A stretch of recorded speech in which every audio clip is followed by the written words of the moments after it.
Como a psicanálise estabelece diagnóstico?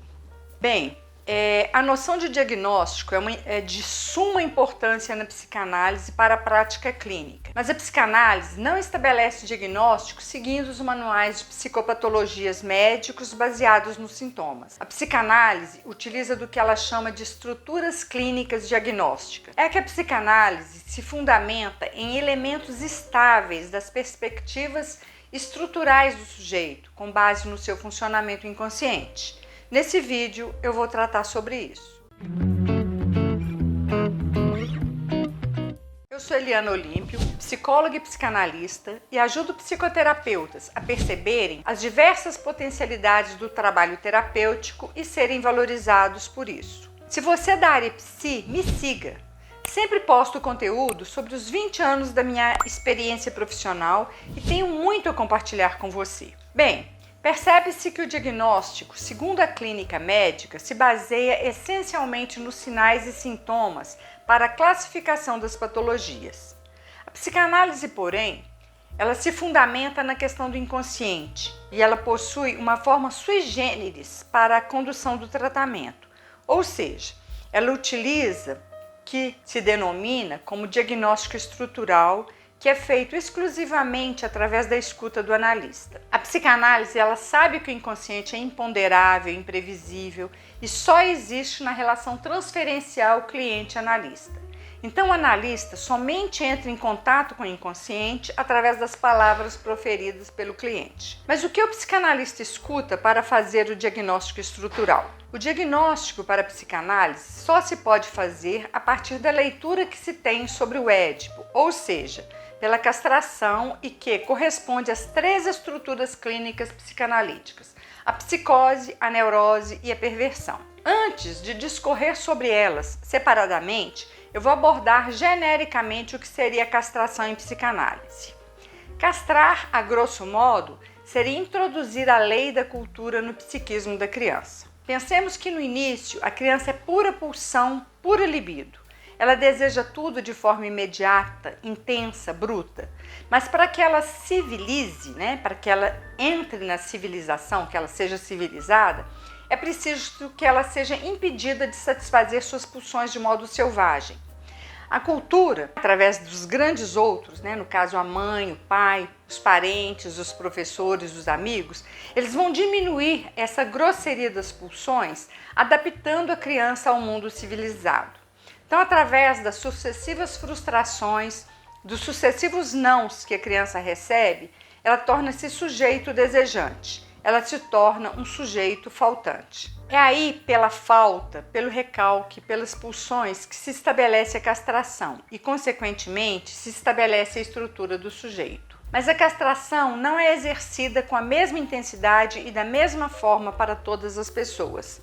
Então, dependendo de como a castração foi estabelecida, é que teremos as 3 diferentes estruturas e cabe ao psicanalista escutar, através da fala do cliente, como ele foi castrado e, consequentemente, em qual estrutura esse paciente se encaixa.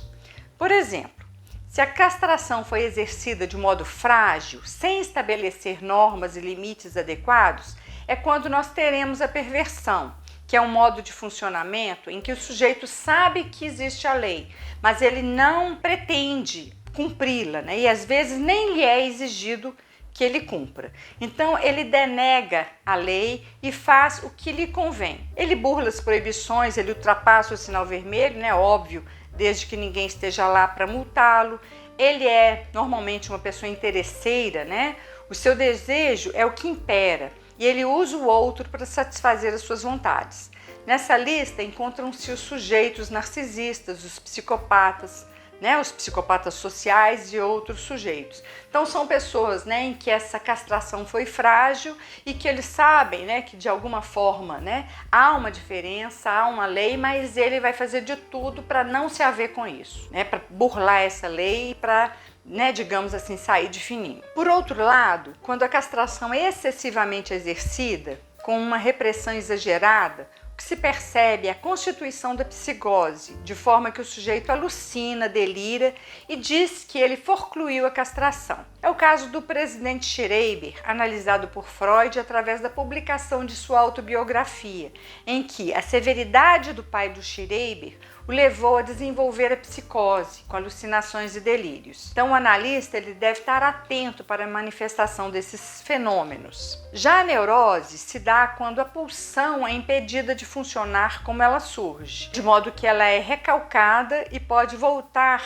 sob forma de sintomas, fantasias, sonhos, etc. É o caso, digamos assim, de uma limitação, que esse grande outro, que os pais, que a família, que os professores vão impor sobre aquela criança, mas de uma forma moderada, uma forma que, se a gente for pensar no Winnicott, ele diria que seria suficientemente adequado. Então, ser neurótico é uma maneira de se defender, transformando a dor da angústia, a dor da perda, num sofrimento sintomático. O neurótico ele aceita a castração, se submetendo a ela, mas desenvolve uma nostalgia sintomática diante dessa perda sofrida, dessas frustrações, desses nãos que ele recebeu. O neurótico é o eterno insatisfeito e vive tentando preencher a sua falta. Então, eu estou dizendo para vocês que existem 3 tipos de estrutura: a estrutura psicótica, a estrutura perversa e a estrutura neurótica. Só que essas estruturas elas também se subdividem. E aí eu vou colocar para vocês brevemente sobre a neurose, que é um tipo de estrutura que se divide em neurose obsessiva, que é um tipo de predominância de pensamentos recorrentes e de comportamentos repetitivos. Aí, por exemplo, o toque entraria dentro do que a gente chamaria de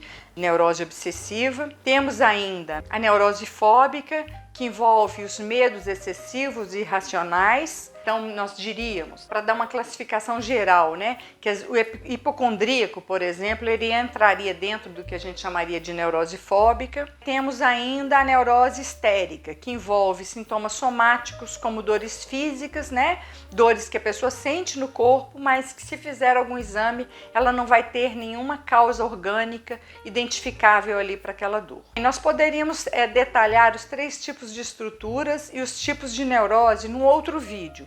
Mas o que eu quero deixar claro é que todos os seres humanos se deparam com a castração e de alguma forma, ele tem que se haver com ela. Cada um se vira da maneira que pode.